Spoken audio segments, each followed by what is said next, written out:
Horror Nights presents 4 true, scary Tinder horror stories. Dating apps provide many people with their only means of meeting new faces and potential lovers.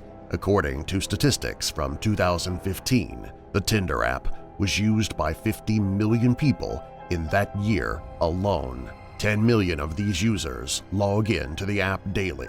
These statistics tell us one thing for sure. Millions of people are hooking up all across the world. This has led to a net increase in new STD infections. For instance, in the United States, cases of syphilis have increased by 15% since 2013. Overall, the Center for Disease Control counts that there are 20 million new cases of STDs every year in the U.S. By and large, this new upswing in STDs can be blamed on dating apps like Tinder. As bad as rising STD infection rates are, there's even more troubling data out there. Namely, Tinder and its homosexual relative Grindr have been linked to at least 500 crimes. These crimes range from petty theft all the way to rape and murder. The following 4 cases highlight what can happen when swiping right is a wrong turn. If given the opportunity, every victim here would gladly go back and swipe left instead. Before we get into this video, make sure you hit that subscribe button to be the first to see our newest videos. Number 4. Swipe right for rapist. For many Tinder users, the threat of a sexual assault or rape is very real. Although the app allows you to pre-screen potential mates, it can also facilitate further masking for sociopaths. A sociopath is defined as someone who regularly practices deceitfulness and manipulation in order to enhance their ego. Sociopaths are also known for their inability to feel responsible for their actions, as well as their inability to feel remorse. On Tinder, sociopaths can pretend to be nice, charming people in order to convince their victims into meeting them. In Brisbane, Australia, a 23-year-old woman decided to pose as a man on Tinder in order to ensnare a female victim. At the time, the culprit was a woman who was in the process of transitioning into a man, thus she likely had some apparent male features. It has also been noted that the accused wore a fake beard and wrote a somewhat absurd message to accompany her profile picture. "If you notice something about the thickness of my neck or the broadness of my shoulders that makes you feel I'd be an agile hunter and provide well for our children, you are correct." The 23-year-old matched with another Brisbane woman and escorted her to a home in Everton Hills. The victim first told a friend about this rape and then both told the police. The name and age of this victim has not yet been publicly released. Once inside of the home, the accused predator raped her victim. She used a strap-on penis in order to orally and vaginally penetrate her victim. According to the victim's lawyers, their client was held against a wall and forcibly raped despite repeatedly saying that she did not want to have sex. The accused lawyers maintain that this case deals with the murky world of sexual consent. So far, the accused rapist has been charged with several counts of rape, sexual assault, deprivation of liberty, and committing bodily harm. A judge agreed to release the accused on bail, provided that she visits the Ferny Grove police station every Monday, Wednesday, and Friday. For the rest of the week, the accused will be under virtual house arrest. The trial is on hold pending a disease test of the perpetrator. Number 3. Death and the Drunken Psycho. If you are looking for a sexual pig, then look no further than Gable Tosti, formerly of Gold Coast, Australia. Prior to making international headlines in the late summer of 2014, Mr. Tosti was a convicted fraudster who frequently boasted about his sexual exploits. Tosti claimed that, thanks to Tinder, he had managed to sleep with 260 different women. Tosti's lechery was not just confined to Tinder either. Bars and nightclubs in Gold Coast had outright banned him due to frequent complaints from female patrons. According to them, Tosti was a creepy guy who often made sexually aggressive moves towards them. Even by his own admission, Tosti's binge drinking gets him into trouble. One such lady was New Zealand native Wariana Wright.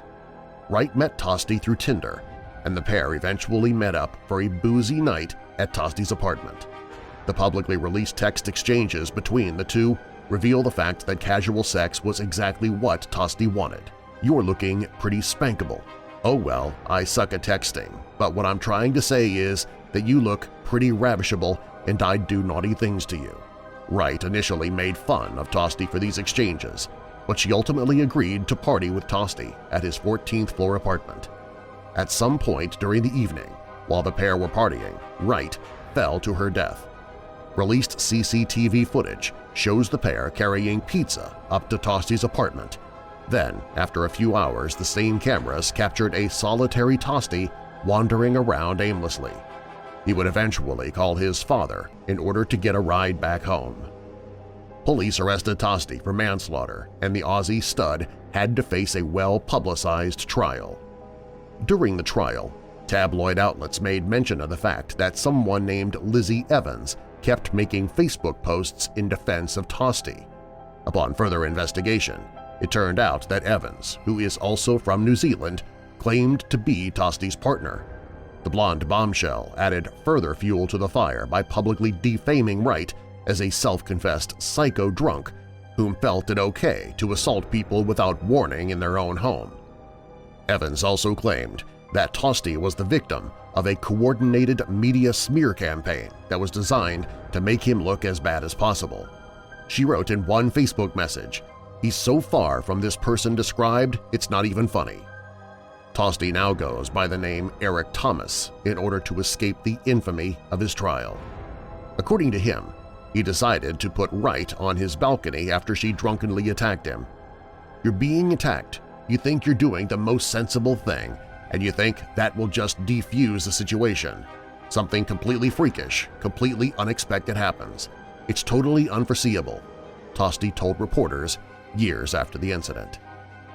In October 2016, Tosti was found not guilty by a Brisbane jury. Subsequent articles produced by the media have cast the jury's findings into question. First of all, the jury did not see older social media posts and chat room posts made by Tosti that appear to show him as a deep-seated misogynist. The jury also did not know that one of Tosti's earlier Tinder dates had wound up having an uncomfortable moment with him on his apartment's balcony. Number 2. The Tinder Experiment. Authorities across the world have long known that sexual predators and pedophiles frequently use the internet in order to find their victims.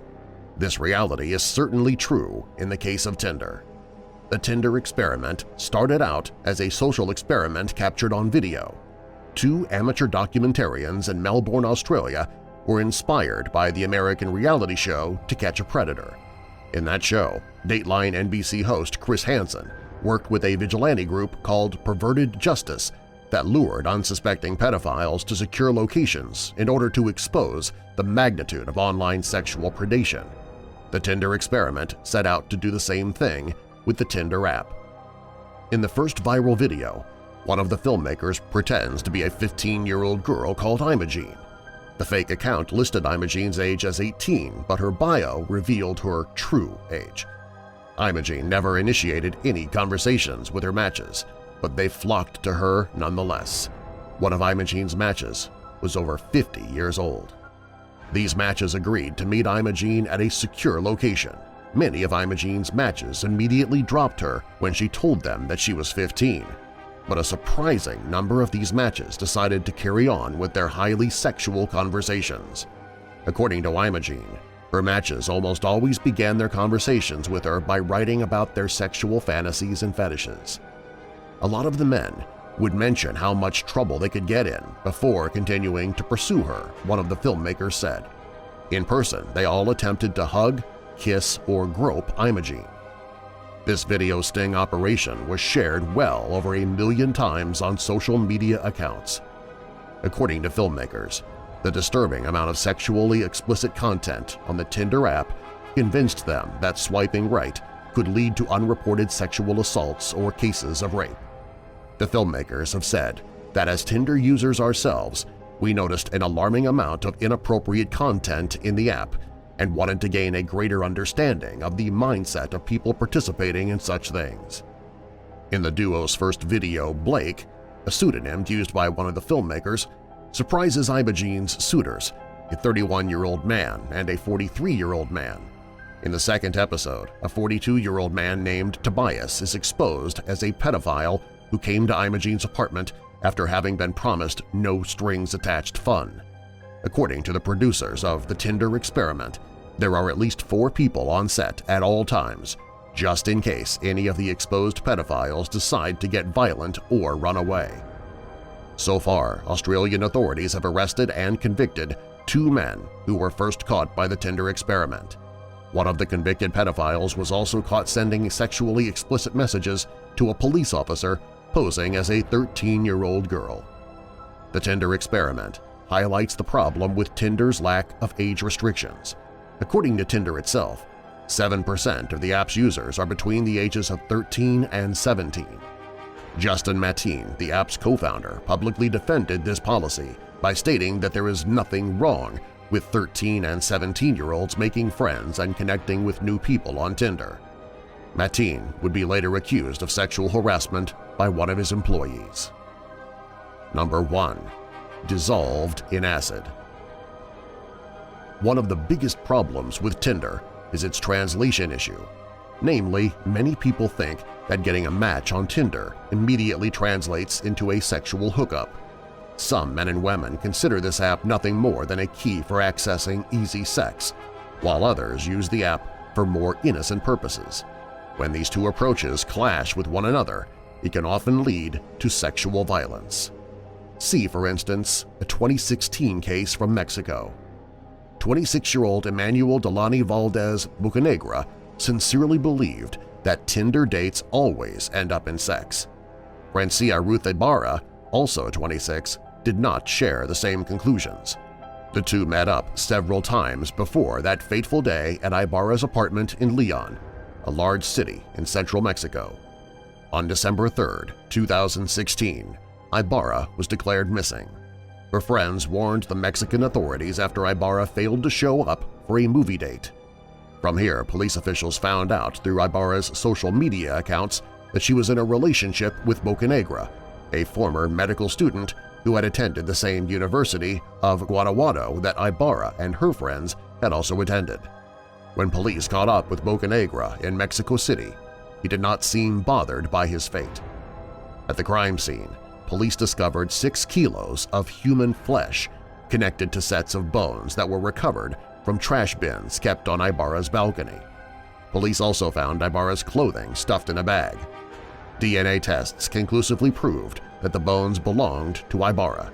It is believed that Bocanegra, who may have refused to meet Ibarra's parents or her friends prior to the murder, killed Ibarra after she refused to have sex with him.